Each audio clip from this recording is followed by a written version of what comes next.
Hi, we are from Group 1B of our CE Lab 2 course. And in this video, we will be presenting on our project report, which is entitled Textile Wastewater Treatment Using Sequential Batch Reactor.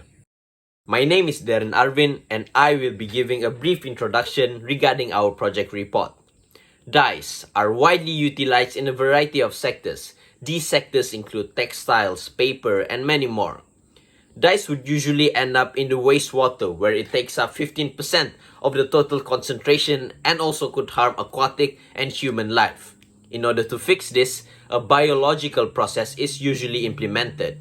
In a biological process, microorganisms are used to decolorize the dye effluent, and this is all done in a sequential batch reactor, which is what we will be studying in our experiment. As for the objectives of our experiment, the first one is to study the effect of microorganisms on the performance of sequential batch reactor for the treatment of textile dye wastewater, and the next one is to study the relationship of decolorization, COD reduction, sludge volume index on the decolorization of textile dye wastewater in sequential batch reactor.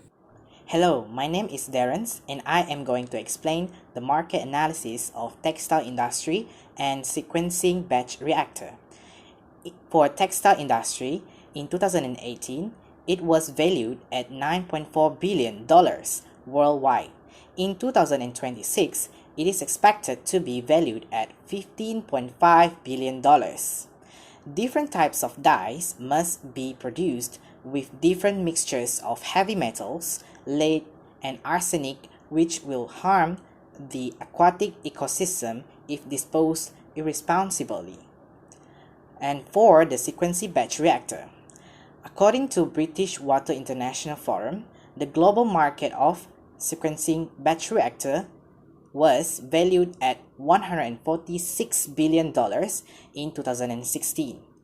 This has a high cost of operation since the reactor includes labor, overhead, maintenance, operating administration, chemicals, safety, laboratory testing, training, and supply.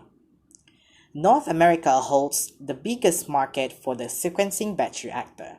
The high demand of wastewater purification in the continent is to curb the pollution.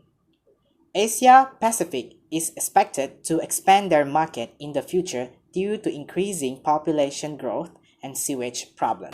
Hi, my name is Azmisa and I will be explaining about the process flow diagram of the wastewater treatment process.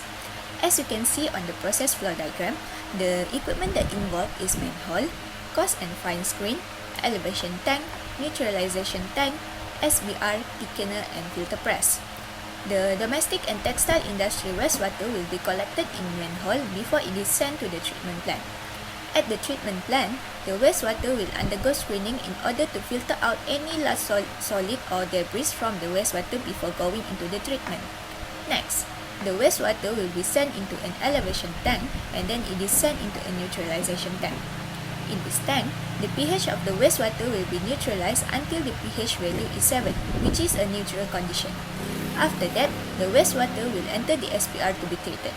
In the SBR, biodegradation process happens to remove the contaminants from the wastewater.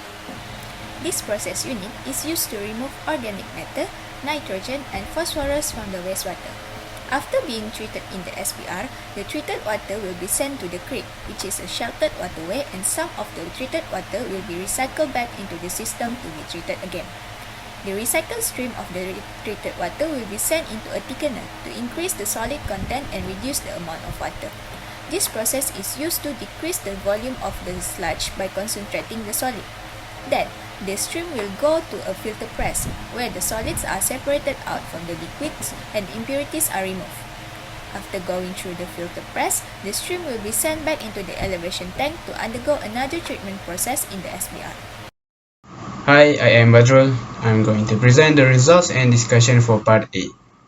In Part A, sequential batch reactor is used for the treatment of textile dye wastewater, and the performance of the reaction was studied in terms of its decolorization by varying the microorganism contained in the reactor. The experiment was carried out by using the 4 white rod fungi in pure and mixed combination. From the results, it can be analyzed that the best combination of white rod fungi is Ganoderma lucidum GL combined with Dromatis pubescens TP and Pleurotus floridinus PF, achieving the decolorization of 87.2%. Hi, I'm Amanda. I'm going to present the results and discussions part of Part B. In Part B, sequential batch reactor was used for the treatment of textile dye wastewater. The relationship of sludge retention time, airflow rate, and cycle periods on the decolorizations, COD reductions, and SIV of textile dye wastewater was studied. The figure has shown the effect of sludge retention time and airflow rate on the decolorizations of textile dye wastewater.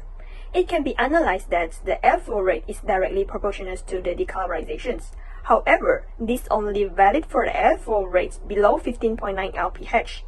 Any increase in the airflow rate above 15.9 lph will result in a decrease of the decolorization. For the relationships of sludge retention time and the decolorizations of textile dye wastewater, it can be observed from the graph that the sludge retention time is directly proportional to the decolorizations.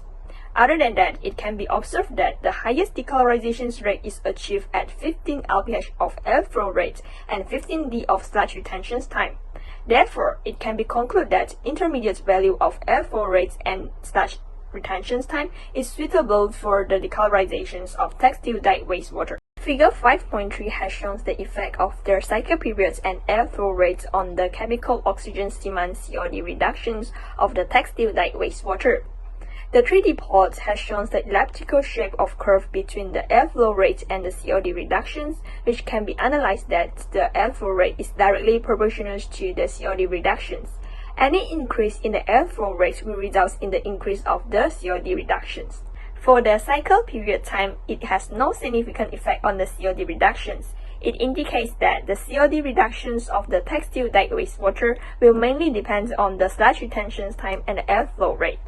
Other than that, it also can be observed that at lowest COD reductions, the airflow rate is the lowest. The highest COD reductions is reached at 15 lph of airflow rates and 24 hours of cycle periods.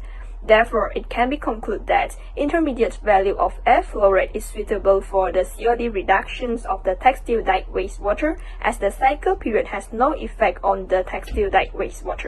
Based on figure 5.4, we can see that the experimental and predicted value of the sludge volume index is close, indicating the error of the experiment is low, where the percentage error is lowest for the first run, which is 0.33%, and highest for the 12th run, which is 5.43%. So the result is considered acceptable as the percentage error for all the runs is below 6%. Hello, it is me again. Now, I am going to briefly talk about safety of batch reactor. The batch reactor has to be cleaned thoroughly after each use, or else the treatment of wastewater will not achieve a high efficiency to remove the harmful chemicals. Next, maintenance-related problems often associated with repairing and maintaining the reactor, which may cause some malfunctioning in the reactors. The operator risk may occur because of the inexperienced operator who is operating the reactors. Safety precautions must be implemented and practiced at the working place. Thank you. Hi, I'm Emiruddin and I'll explain for the conclusion part. For experiment A, this combination of GL combined with TP and PF was recommended to be used in the textile dye wastewater industry with the sequential batch reactor to achieve effective decolorization. For experiment B, the highest decolorization of dye textile water is reached at 15 lph of flow rate and 15 d of sludge retention time. It can be observed that the intermediate value of airflow rate and sludge retention time is suitable for the decolorization of the dye textile wastewater. To conclude, we have achieved all of our objectives for this project. Thank you.